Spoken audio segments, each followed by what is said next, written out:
Star Citizen Alpha 3.11 should be coming extremely soon to First Wave PTU, and that's expected within the next few days. With that, Cloud Imperium has just had its last Inside Star Citizen until the 22nd of October, so they talked a lot about the features of Alpha 3.11 and what you can expect. So let's talk about what's confirmed for 3.11 in some more detail, with additional context and some bits you might have missed, as well as really what gameplay we can expect for each of these new additions.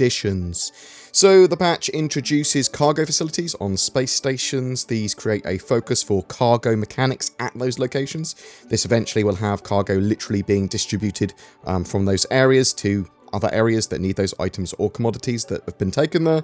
They have tried to make the decks feel alive and busy at the moment with audio and background sounds. They've added these tannoy callouts to give the feeling of people at work. There's a lot of NPCs moving around. There are huge external cargo pylons on these stations to help flesh out the areas too, and they have been made flyable through as well, so you can fly through these huge cargo boxes. Space stations themselves have received a load of tweaks and updates reflecting the additional assets and those facilities, making the areas more simple to traverse to. You'll access the cargo decks via an elevator and then be welcomed by a seemingly large warehouse with a lot going on. At the moment, they are creatively making that space feel massive, like a massive warehouse, without actually having a big space there. And when you actually look at it and move around it, there's not actually that much to move around. These decks are going to have limited function in 3.11, but they are going to be expanding them out quite a lot in future patches. So what are we actually getting? Well, this is going to be an area where you'll be able to do some cargo-related missions. So some of the delivery missions and stuff will start here or end here. There is a ship rental area for assumedly more focused cargo ships, and a cargo shop with access to some supplies for haulers and gear for pilots. I am a little unsure if there's going to be functional commodity kiosks in 3.11, but I would expect that. In future patches, they will be expanding gameplay area and functionality of those areas with new missions, escort jobs, reputation building with guilds. With guilds, they want you to be able to get perks by building up reputation with that guild by doing missions for them, that sort of stuff. So beyond cargo decks, there's a lot other stuff going on. So all the moons and planets are getting updated with new assets, scattered objects and ground textures all getting an improvement. Everything's going to look a bit more pretty, whether that be quite far away or very close to the ground. Those new textures should really make some places like Daymar we've seen a lot of come to life. The new 100 series is coming with efficient, fast, reasonable amount of firepower, but still with cargo space. It's a very elegant jack of all trades sort of starter ship, although it to me is much more a second tier starter ship because it is more expensive and slightly better than the other starter ships for sure, than the Aurora MR and the Mustang Alpha. The Mercury Star Runner is not going to be released with the initial 3.11.0 build, but it is coming in a 3.11.x build, hopefully released soon after, so still part of the 3.11 branch. Star Citizen's front-end menus have been streamlined and converted over to the building blocks system. The Bearing BR2 shotgun and GP33 grenade launcher are both in that patch too, and they're looking pretty cool. Force reactions V2's here, and that knocks players over and down. This can be from a grenade or shotgun blast, based on the distance from that blast you are. Depends on whether you're going to get just a little bit annoyed and stunned, like or actually thrown to the floor. Even bumps from ship impacts will now make you stagger or potentially knock you over if they are hard enough. Throwing is better too. You'll see augmented reality lines for throwing grenades, but you'll also be able to throw all appropriate items more easily. Grenades are not just instantly chucked out of your inventory when you press the grenade button. You'll now actually pull them out and hold them.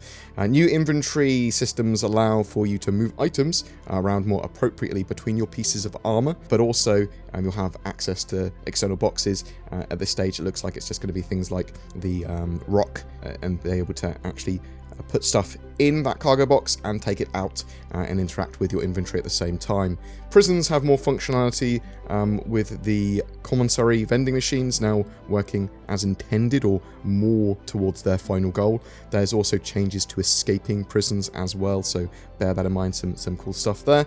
A huge and understated part of the patch as well is the removal of forced armistice and green zones, so you can now fire ship weapons while near a station, but you'll may get a criminal rating and get engaged by new destructible turrets, some of which are pretty big, as well as security forces. And security forces will now respond based on a heat level, so based on the level of criminals in the area, they'll send more and more security forces in, and they'll get stronger and stronger ships that are more appropriate to what's going on. There have been a lot of quality of life updates and laws updated to support that feature as well. Also, missile changes. There are now limits to locking one missile per sort of missile launcher, up to a maximum of 4 missiles being locked at one time.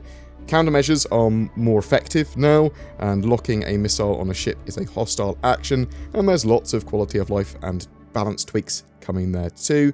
There's a few other little pieces for 3.11 alpha that we can talk about once it goes to first wave PTU in the coming days, and there might even be some additional surprises that I'm not aware of. I believe that Cloud Imperium are trying to push for a live build of 3.11 for the 10th of October, and that's what it appears to me anyway. And as I said, we should be getting first wave and then wider PTU after that between now and then, with first wave PTU coming pretty soon, within days, potentially by the weekend. So let's hope that we get that. But what do you think? Is Alpha 3.11 a bit too light on content for you? Are you happy if it adds stability and accessibility to the game and gets those quality of life updates in? Are the combat changes exciting for you, being able to effectively assault space stations and lock them down potentially? Whatever your thoughts, I'd love to hear from you in the comments below. What am I shilling for today, I hear you ask? Do you hate it when people steal all of your money and your house over the internet? I know I do. NordVPN may have been invented by wizards to help protect your personal data from the prying eyes of the dark web, a sinister cabal of technomancers that grow in power the more they know about your browsing habits. The true story of NordVPN's origins are unknown and lost to the ages, and without using facts, no one really knows how it provides more accessibility to otherwise censored websites or a safer security experience for all that use it. All I know is that it does, and that when you sign up to it, the power level of my bank account grows, and I use it, and maybe you should too.